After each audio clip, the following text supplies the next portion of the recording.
Robert Johnson. Now, what else? Serial number? Or Nope. When's your birthday and where were you born? born in Sturgeon Lake, Minnesota. And when were you born? 1/21/29. Talk kind of loud, he doesn't hear good. Okay, I'll talk a little bit louder.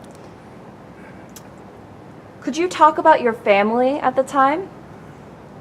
Now, At the time of when you were born, when you were younger, could you talk about your family? well, I was the oldest, and there were 6 of us altogether. I don't know. Where were you born? Where did you grow up? In northern Pine County, Minnesota, Windermere Township, most of it. And did you graduate high school? No, didn't make high school. You made a I year was and a milking half. cows instead. Didn't you go a year and a half? Didn't you go a year and a half to college? I mean, high school. Didn't you go a year and a half to high school? Yeah, Okay. but I didn't graduate. Okay. All right. So let's see. Did you enlist or were you drafted? I was drafted In what year? 1951, And where did you go for basic training? Fort Riley, Kansas. And when did you leave for Korea? Well, I think it was the 20th of November, 51, when I got on the boat. And then I spent 2 months in Japan at a mechanics school. And then went to Korea. I got to Korea either the last day or the next to last day of January in 52. And why were you at mechanic school in Japan? And do you remember where you were in Japan? Etajima. And that was a Japanese Navy base. And I've never found it on the map, so I don't know where it's at. But it was off of the main island. It was a smaller island out in the ocean someplace. And what branch of the military were you a part of? What branch of the military were you a part of? Army. I was, well, Fort Riley took infantry basic. And I got over there and got mechanic school. And I got in Korea, combat engineer outfit, and they had more truck mechanics than they could shake stick at. So they put me on heavy equipment service mechanic. And well, October of 52, they gave me motor sergeant position. Do you remember where you landed in Korea and when? Well, what is it, Pusan on the south end? Yes. And then went up more or less the east coast to Chorwan, I think the name of the town was. And then from that was the reception center. And that's where I was designated to go to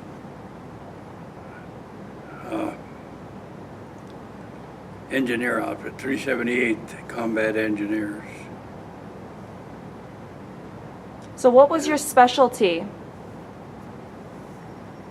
I don't know, I had so many numbers that it's hard to figure out which one was. But I was heavy equipment mechanic or serviceman or whatever for the from February until October when they give me motor sergeant.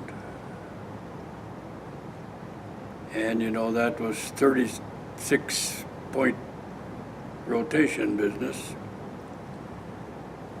And I had my 36 points in October. Didn't get out of there until April the next year. So what was your daily routine like? Oh, just seeing that the equipment was greased up and running decent. And then in the motor pool, I had to check with the commanding officer and see which trucks were available for different jobs they had to do. And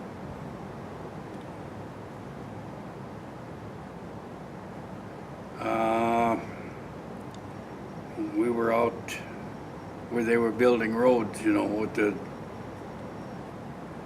the caterpillars.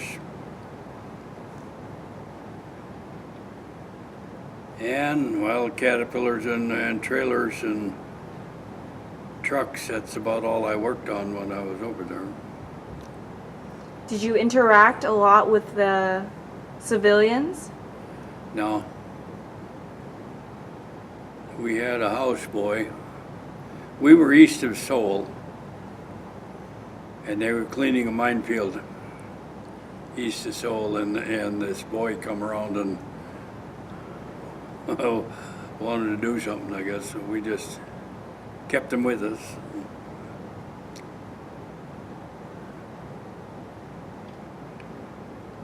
He was still with us when I left, but we had moved a couple times after.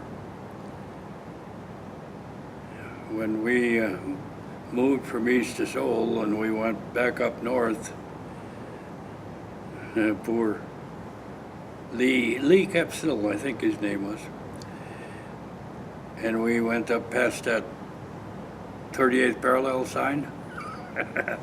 The poor kid didn't know if we should go with us or not. So you arrived in Busan and you were around Seoul, but then you just said you also went up north. Well, from Busan I went up to Chorban, I think it was. And then that company, we moved, must have been 5-6 times. And we helped move C Company and the Korean Service Corps. But I didn't know where I was going most of the time I was over there, so.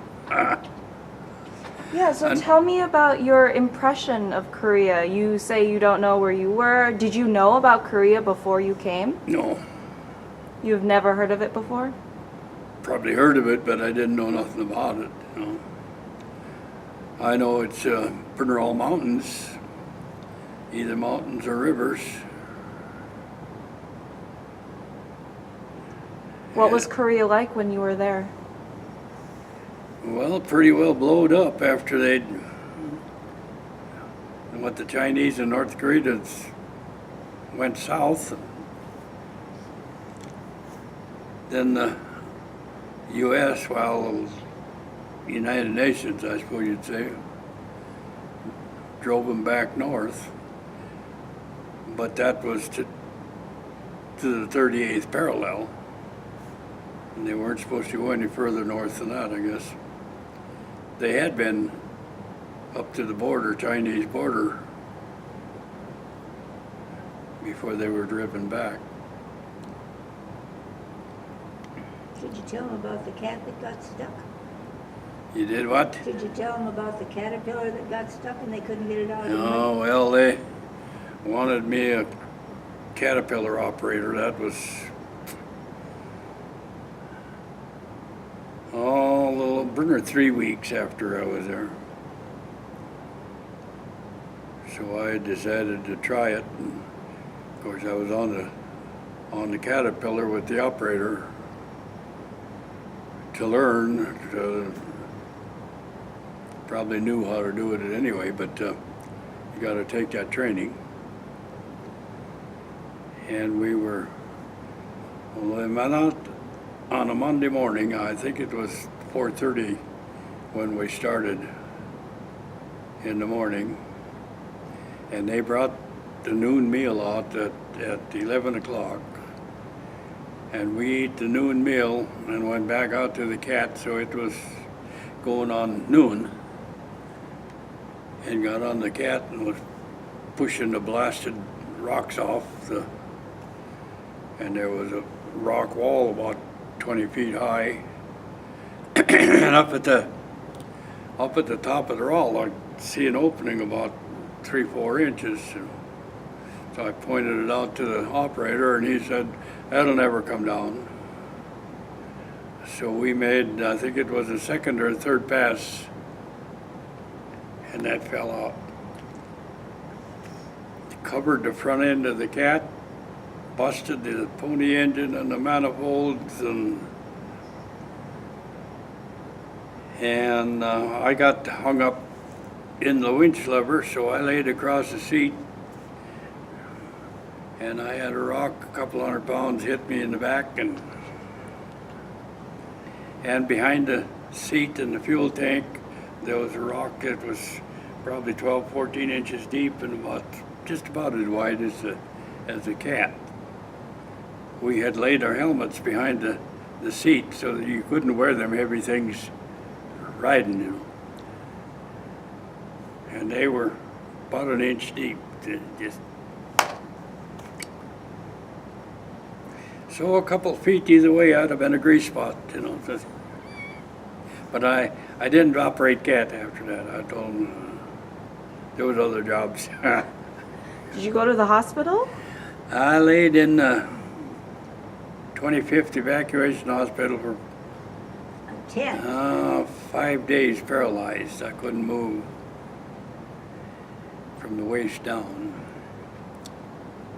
How did you regain movement? I don't know, just laying on the bed, I guess, or caught.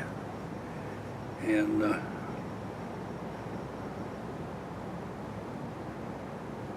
it hurt. Boy, that back hurt something awful. Still causes you trouble. Did you feel any resentment for the fact that, you know, you got injured and you were wounded and you were No, in this... not that, no. When I come home, went to work for his father-in-law for the summer and finished harvest, and then went to work for the neighbor. Not the neighbor, but he was up there in Sully County. We worked there a year, and then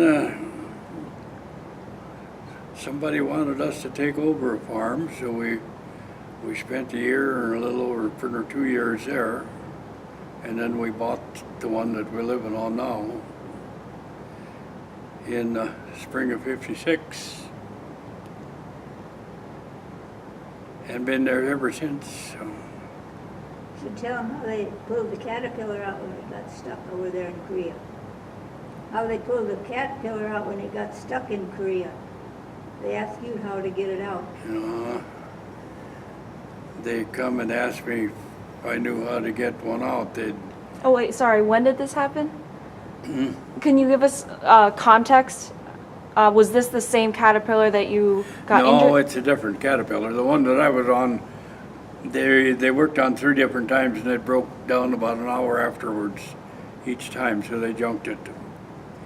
But this guy running the cat at that time would go until that caterpillar balanced, you know. Well, sometimes it balanced too much and he went down the hill. Well, he went down the hill there one day and hit a spring, and the cat sunk in that spring. And they had, I think, a dozen of the Korean Service Corps digging mud out from under it. And I think there were 2 days digging, and the lieutenant, what would he be? He would be platoon leader, I suppose, come to me and asked if I had any ideas. Well, I said I'd have to see it, you know. So we got out there, and they were still throwing mud from under the pad. And I told the lieutenant, instead of shoveling that mud, to get as big a log as them guys could carry and bring it back. So they went and got a pretty good sized log and carried back. And while they were gone, I and my helper bolted chains to the pad on the tracks. And when they got back with the log, we chained the log to that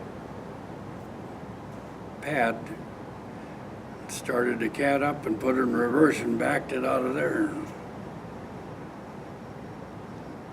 They couldn't hardly believe what we had done, but it was out of there. So, What was it like being in this foreign land doing all this work while, your family and your friends are at home? I don't know, it was a job is about all that I got out of it,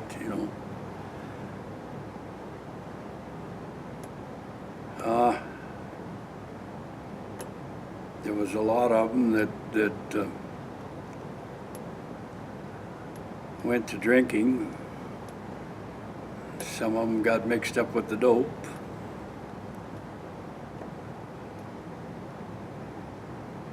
I don't know. Just glad to get home again. See, we got married on Thursday night, the 8th of March, and we got snowed in on Friday, Of what year? 51. And I think it was Wednesday or Thursday before they got the road opened up with the mail. And that's when I had my greetings and salutations to go. And it was set up for the 25th of April. And I don't know why, but they later sent a 30-day deferment, so it was the 25th of May. And we were in Kansas when that river flooded out there. The barracks that I was in, well, they got the barracks about 2 feet off of the ground. And the water was in the ceiling joists. So there was at least 10 foot of water where those barracks were at. And there was about any kind of gopher or mice or rats or snakes or frogs or whatever you want to mention drowned, and in the building and in the yards around it and whatever. But we finished the basic training and then went to Seattle. Waited at Fort Lawton from the 25th of October until the 20th of November. We went from Seattle to Adak, Alaska, and then from Adak, Alaska down to Yokohama. And somewhere along the line we hit a storm. I was guard on C deck, and I was toward the rear end of the boat when the really hit the good, and the water was coming over the side, and there was 3 or 4 days you couldn't leave inside the boat. And they said at one point that thing was within 4 degrees of capsizing, so, pretty rough condition. That was one of the biggest boats they had at the time, the H.B. Freeman.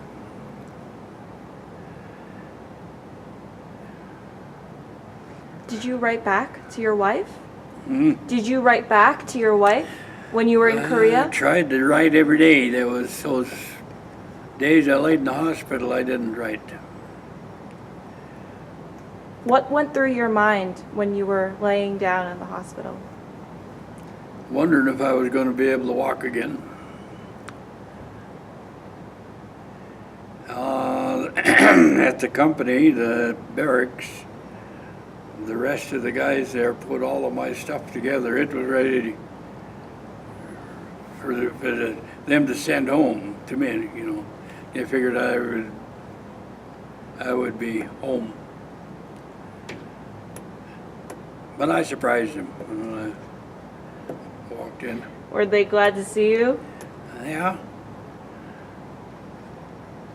They said I should have went home instead of back over there, but that wasn't what the Army wanted, so. What were the most difficult or dangerous times that you experienced when you were in Korea? I think about what I thought was the worst. We had one of the caterpillars that had a clutch go bad,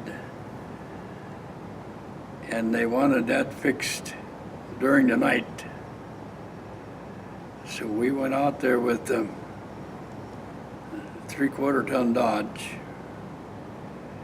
and I forget how many light stands, and there was 4 of us that was working on that cat, and it was known guerrilla country. So there we were, the 4 of us under the lights, you know, with the pickup running, you couldn't hear nothing. And I was sure glad when that was over. We got it fixed for him during the night. But I think that was the most scary part that I was at. Do you remember where this was? No, I don't remember where it was. I know that,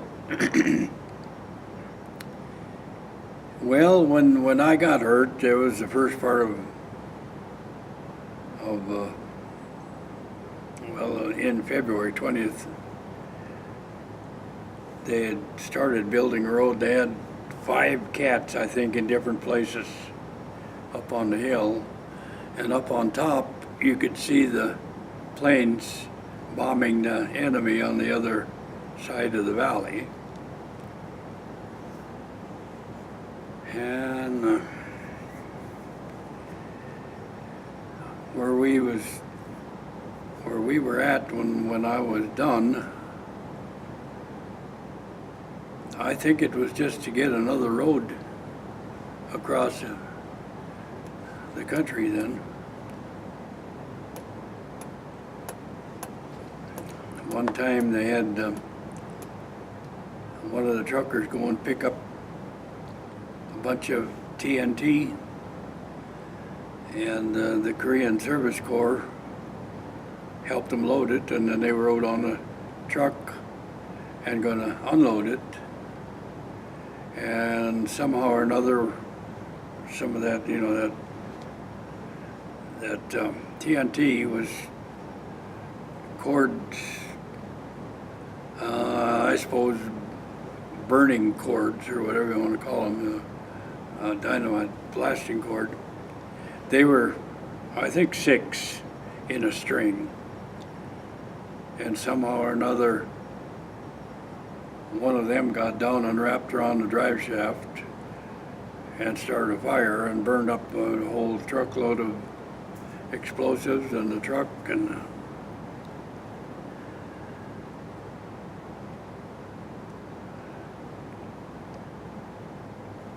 That's amazing. Was anybody hurt? no, nobody was hurt.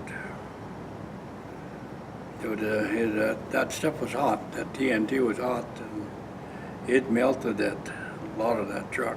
You know, Were you ever attacked as you were traveling, or did you ever participate in combat? I never got any combat. No, I crossed. What's that valley?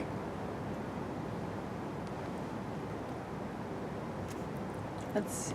I can show you a map. Anyway, going across that valley, there's signs that said that you were under enemy observation. And during the cross there, we had moved C Company one time And when I was on the way back, I was the last one to leave. When I run, one of the trucks, our trucks, had the front wheel. They had a bell housing on, and that bell housing had broke, and he couldn't drive it. And I didn't want to leave him there, and he wasn't supposed to leave the truck, So we decided to try and get it hooked up on the. So I raised the box on the truck I had and tied his winch to the frame, and he raised his truck with the winch then and pulled it up the front end on the back of the truck I had. Coomwa Valley, wasn't it? Can you look at this map and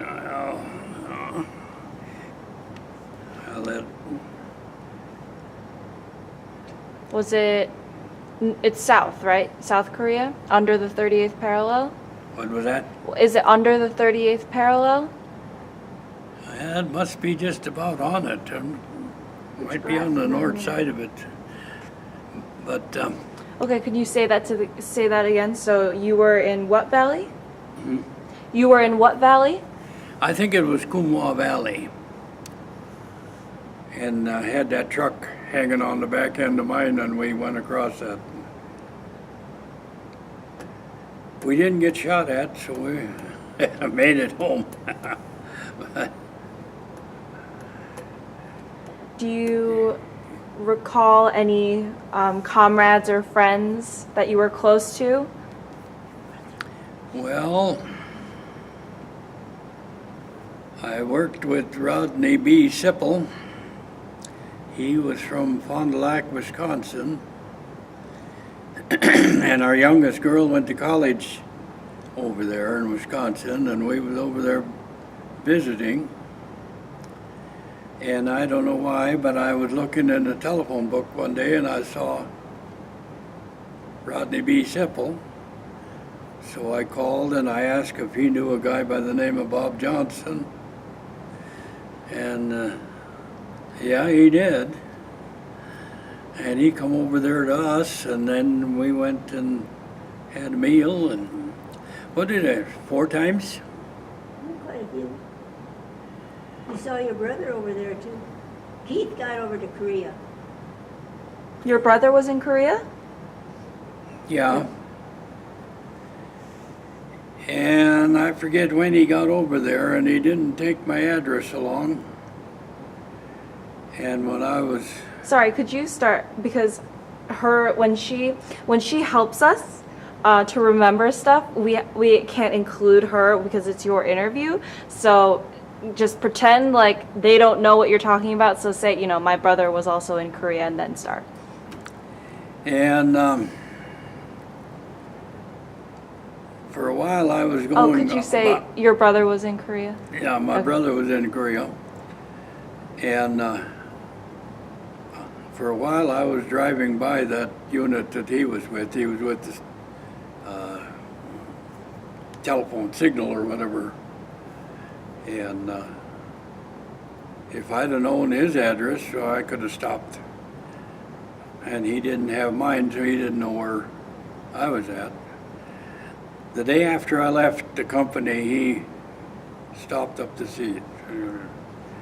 That was that close, How did it feel to have a family member fighting with you in Korea? Oh, there was several guys that did. Either right there or, the Navy or the Air Force or some other part of it. Did you worry about him a lot? Did you worry about him a lot? No, never really worried about him. Why not? He's your brother. Yeah. I didn't have any idea where he was at, you know. I was in the basic training with a lot of guys that never went over there. Some of them went to Europe.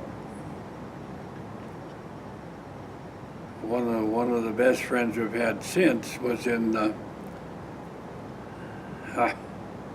what's that Japanese outfit down there? Big island down there.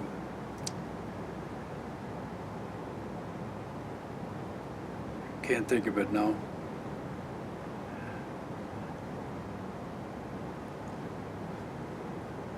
A couple of the guys that I was in mechanic school were in the same outfit as I was.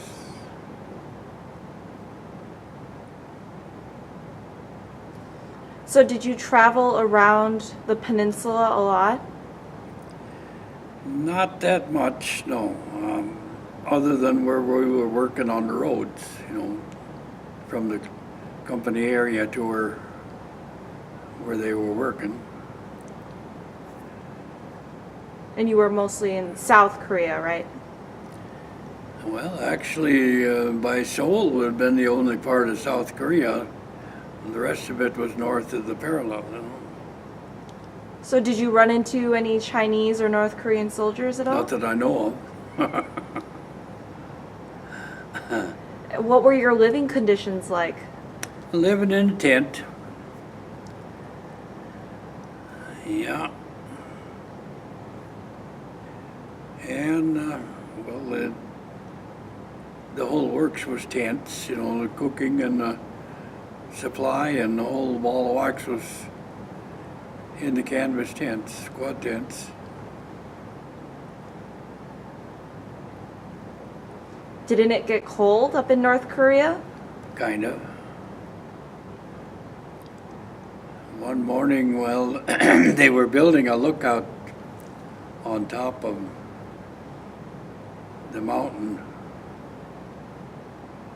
where we were working on a road below. But one morning we got up and it was 27 below zero where they were building that lookout station. And it was 14 below in the company area.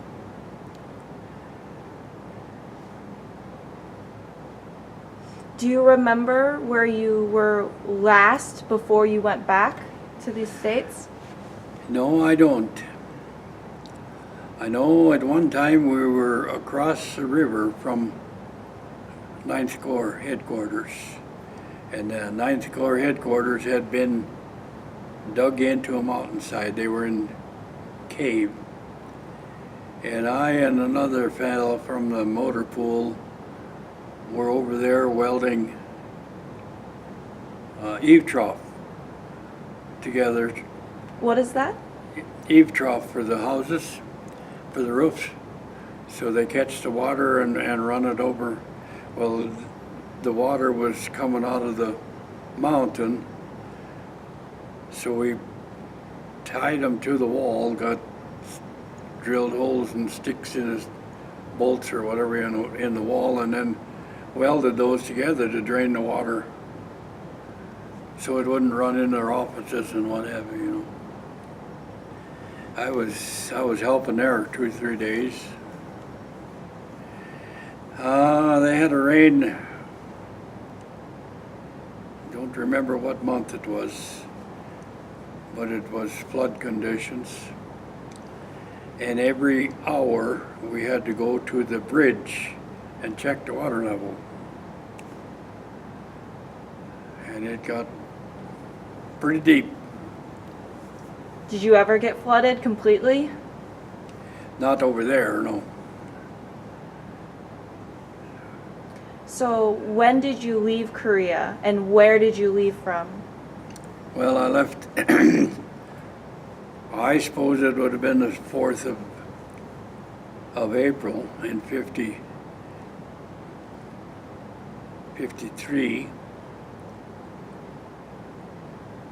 And I'm sure it was Incheon. That's by Seoul, in it. They don't have a port. They had to haul us out to the ship and then load into the ship. How did it feel to leave Korea? Did you have any hope for Korea?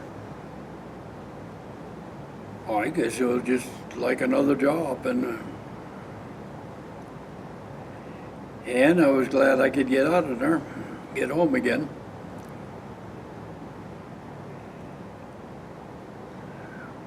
Did you think that Korea would, what do you think was going to happen to Korea after you left?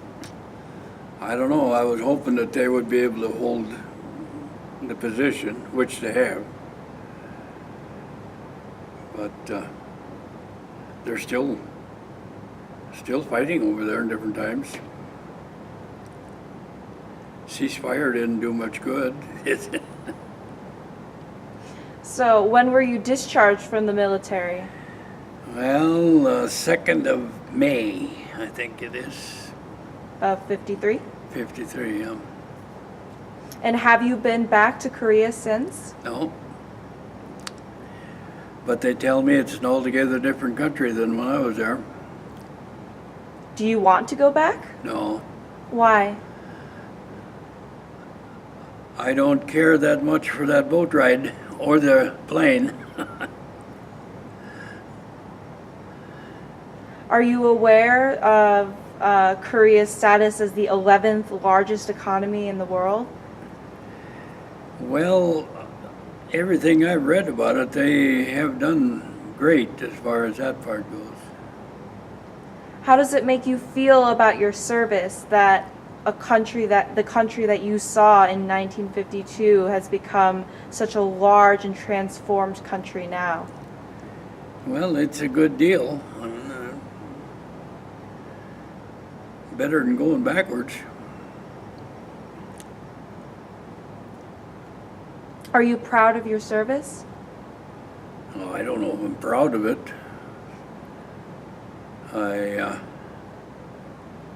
I'm glad I haven't done served it as far as that goes, but there's some guys that wish they could have served and couldn't get in. There's some that were there and didn't want to be there. And as far as I'm concerned, if they give them 2 years of military training right out of high school would help a lot of them. You know, they don't know what they want to do or where, or get into trouble. What do you think about the fact that North and South Korea remain divided today? I don't think communism is the way to go. Every country that's tried it has gone backwards. So.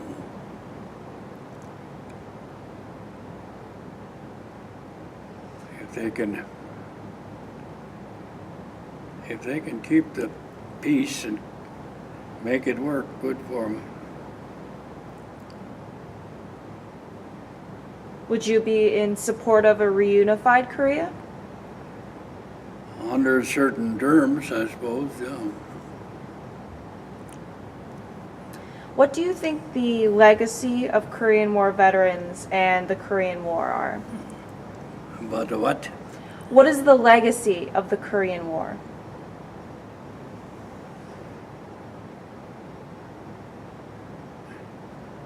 I don't know. Don't know if I ever heard what the legacy was. Well, what came out of the Korean War, do you think? Expense. No, I don't really know.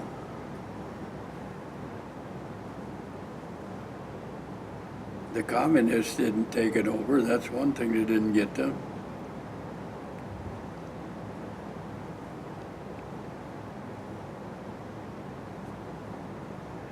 Does it make you happy to see that what you did in Korea resulted in South Korea's success? Yeah,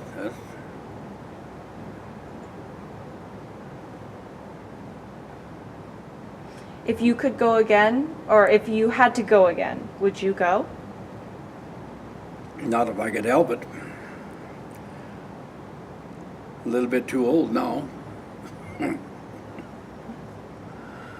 Is there any final message that you want to leave with our audience about the Korean War and about your service?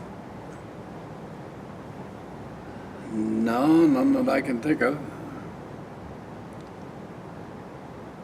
Any last thought about Korea in general?